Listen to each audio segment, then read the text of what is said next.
Hello, everyone.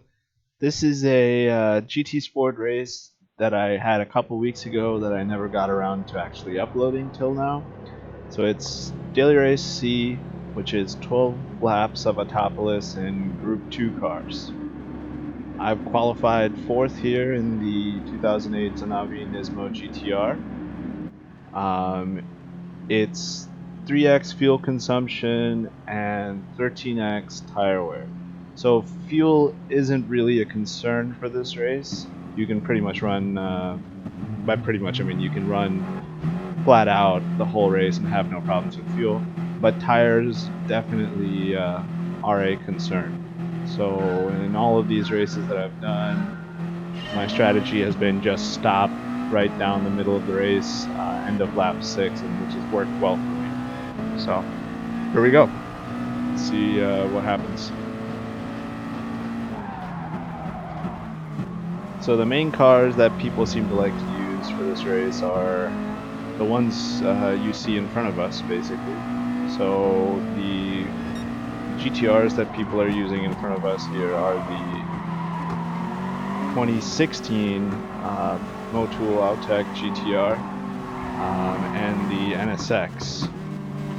So what I found, and I have a little touch with year zero there. Didn't feel great about that, so I didn't want to take advantage of it, so I let them pass me back, I mean. So anyway, as I was saying, in my running with all these cars, I found that the NSX is hardest on its tires, and by the end of lap 6, it becomes very sketchy to drive. So, and the 2016 GTR is about the same as the GTR I'm in, the 2008, but I felt it was harder to get consistent laps with. So I've been most comfortable in the older GTR, the Zanavi, and I find that I'm most consistent with it. I also feel that it's the best on tires. So anyway, so no real change here in anything. We're still running fourth. So we're gonna go ahead and skip to the beginning of lap 4 here, since there was no real change. So the only real change is that first and second have created a bit more of a gap from us in third and fourth. I am definitely very close to year zero here, though. Oh, and I don't know what happened there to year zero, but they definitely moved to the left. They're under braking. I was not expecting that at all. So I went into the back of them, and they had a little moment. I thought that was a racing incident, so I didn't feel bad keeping the position here, because I didn't think that I did anything wrong on my part, so I felt okay keeping the position. So we move into third. So now there's a 3.3 second gap to the Canadian V Francisco in second, who's in the NSX. I did feel that year zero's tires were starting to go, and that's why I was able to catch up and pass.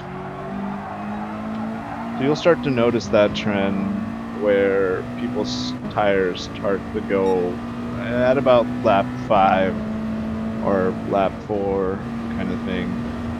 So towards the end of the stint. So we've stay on board here.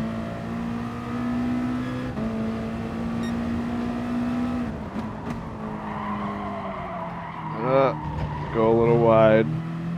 That can be very dangerous if you're on throttle and you hit that grass with these Group 2 cars which have tons of power. It'll just spin you right around. So I'm lucky that I didn't just bin it completely. So the gap to V Francisco is actually has extended a little bit to about 4 seconds.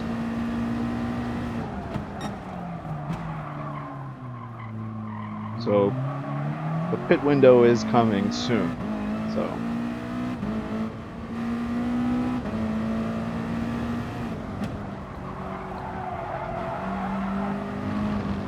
I found that this daily race was very rewarding, but also very challenging, just because of how narrow and technical Autopolis is and how fast these Group 2 cars are. It's kind of very difficult and takes a lot of concentration to keep it consistent and on the track for the whole 12 laps. So now we're gonna skip one lap and come to the end of lap 6, which is going to be our pit stop. So we see that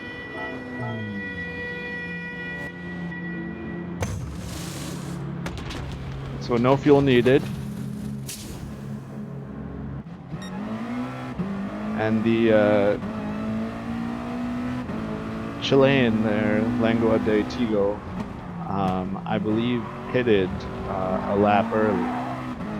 So they go past, and we'll skip again now to the beginning of lap 8. So we're coming up on Jet Killer, who hasn't pitted. So easy pass there, their tires are completely shot. So we retain our position in third, skip again to the beginning of lap 9.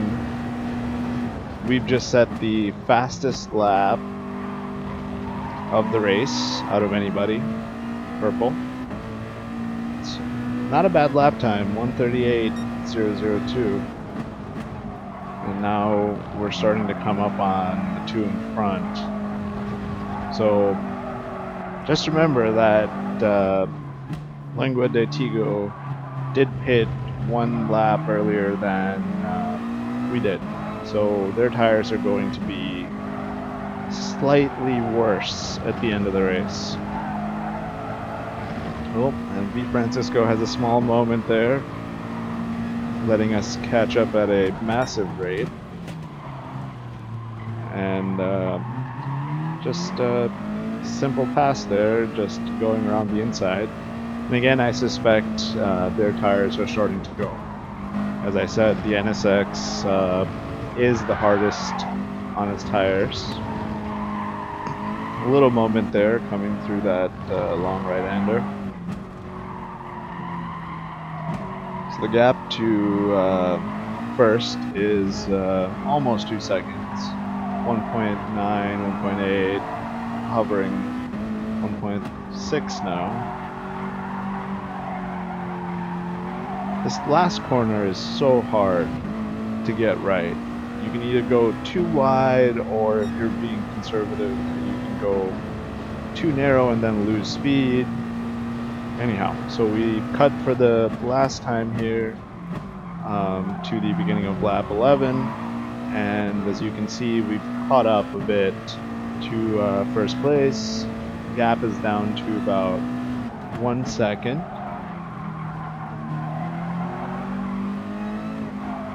It seems like we're quite safe from behind. Gap is almost 3 seconds behind us, so don't have to worry too much about that. Tires are looking okay, definitely worn, but manageable. So you can, as you might have also noticed, the traction control light is on. I'm using it at traction control level 1, just because I find that it helps me, not just bin it in a race. So just being on the safe side with these crazy Group 2 cars. And I am playing on a dual shock, so it's harder to drive these high horsepower cars, especially turbo ones, because of the when the boost hits, you can lose the rear so easy. would be easier on a steering wheel with pedals, I think, to maintain stability, just because of those more finer grained inputs that you're able to do with the pedal rather than triggers. So we're definitely catching first place. Gap is down to almost 0.4, 0.3 almost now.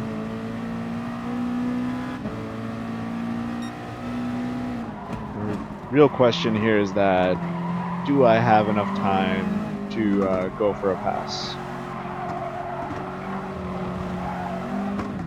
And this track definitely is not the easiest track to pass on, just because it's narrow and there's a couple of straights, but other than that, it's just turn after turn after turn. It feels like you're always in a turn.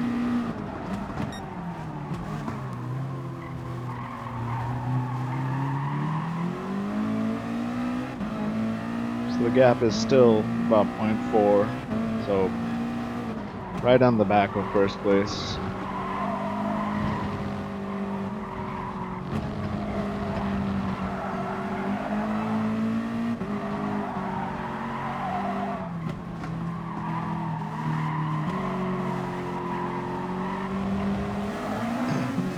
Really close now,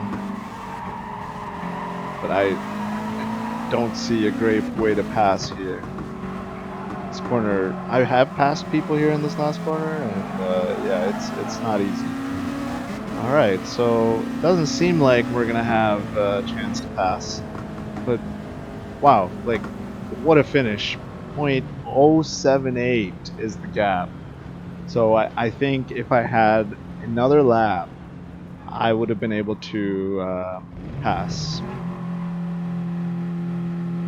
And like I was saying earlier, it always feels like you're in a turn. It's so hard to pass. What I mean by that is, if the straights were slightly longer, I think it would be easier to make a move into the subsequent turn in the braking zone. But here, even the straights end in corners that I don't find are that conducive to passing. Like turn one can be real sketchy trying to make pass into, in my opinion. I've had lots of incidents there, just the way the turn is. Yeah, so I think if I had another lap, I may have been able to pass. I think I would have been able to. But a great race, mostly clean, really enjoyed it. I ran this race so many times and really fell in love with it. So yeah, that's probably the closest finish I've ever had. So thank you for watching, and hope to bring you more videos of this kind more frequently. See ya.